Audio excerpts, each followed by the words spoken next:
Assalamualaikum warahmatullahi wabarakatuh. Hello, the honorable judges and all the audiences.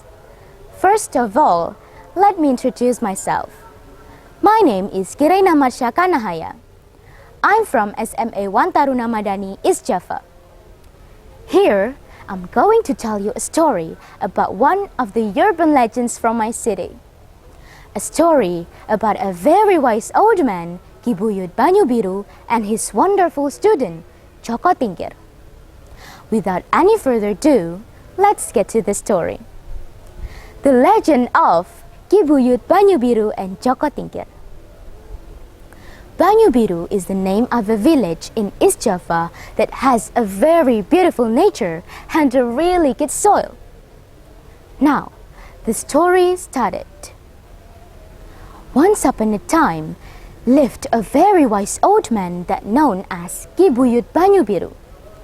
He was so powerful that everybody in the village knew him. In one afternoon, there came a young man who wanted to learn from him. His name was Joko Tingkir. Is it true I was dealing with Buyut Banyubiru? Joko Tingkir said, with respect to the old man in front of him. Yes, I am Buyut Banyubiru, and I know what you need, my son, said Buyut Banyubiru. Actually, Joko Tingkir was kicked from his village. Do you know why? It's because he had killed a close friend of Sultans from Demak. Joko Tingkir's attention was to ask for forgiveness from the Sultan of Demak.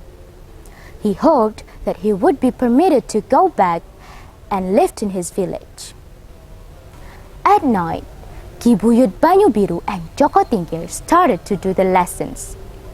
But there was another young man that known as Mas Manca who wanted to learn from Buyut Banyubiru. He came from the village on the slopes of Mount Lawu, Kalpitu. Every second day, Joko Tingkir and Mas Manca received a variety of knowledge to do magic from Buyut Banyubiru. One night, Buyut advised to Joko Tingkir and Mas Manca before going to Demak. From midnight to night, you must survive soaking in the cold water of the river. In this way, you will be able to control yourselves and the passions. Joko Tingkir and Mas Manca did the orders without any complaints. Without realizing, 3 months have passed since the first time Joko Tingkir and Buyut met. Finally, it is time for Joko Tingkir to go to Demak. My son, Joko Tingkir, this is the time for you to go. Buyut Banyubiru tried to remind Joko Tingkir. Slowly, Buyut started to take out a handful of small bread bag and immediately gave it to Joko Tingkir. Take this, my son. This is a handful of soil. If one day you meet the bull, put this into his mouth. The bull is going to berserk and run to Parwata Square to tell about your presence to the Sultan of Demak, said Buyut Banyubiru to Joko Tingkir. Joko Tingkir listened carefully to what Buyut said to him. Then he excused himself to be prayed by Buyut Banyubiru and started his journey accompanied by Mas Manca.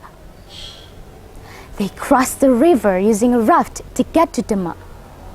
But suddenly, something happened. Their raft shook so badly. Do you know what happened to their raft? Joko Tingkir and Mas Manca's raft was attacked by 4 big crocodiles savagely. Look, crocodiles! Be careful! We have to do something! Come on! Joko Tingkir shouted.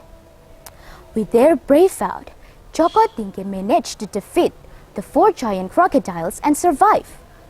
With the defeat of the 4 giant crocodiles, Joko Tingkir and Mas Manca started to continue their journey to get to Demak. Finally, they arrived at the riverbank and soon entered the jungle. Suddenly, they saw a ferocious bull was ready to attack. Joko Tingkir immediately put the soil given by Ki Buyut Banyubiru into the bull's mouth.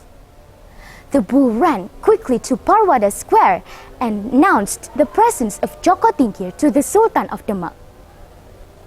Because of that incident, Joko Tingkir's attempted to meet the Sultan of Demak was successful. He was forgiven for his mistake and allowed to go back to his village. Finally, Joko Tingkir lived happily in Demak. Okay everyone, the moral value that I want to tell you through this story is, everybody must have responsibility for what they've done. I think that's all for me. Thank you for your attention. Wassalamualaikum warahmatullahi wabarakatuh.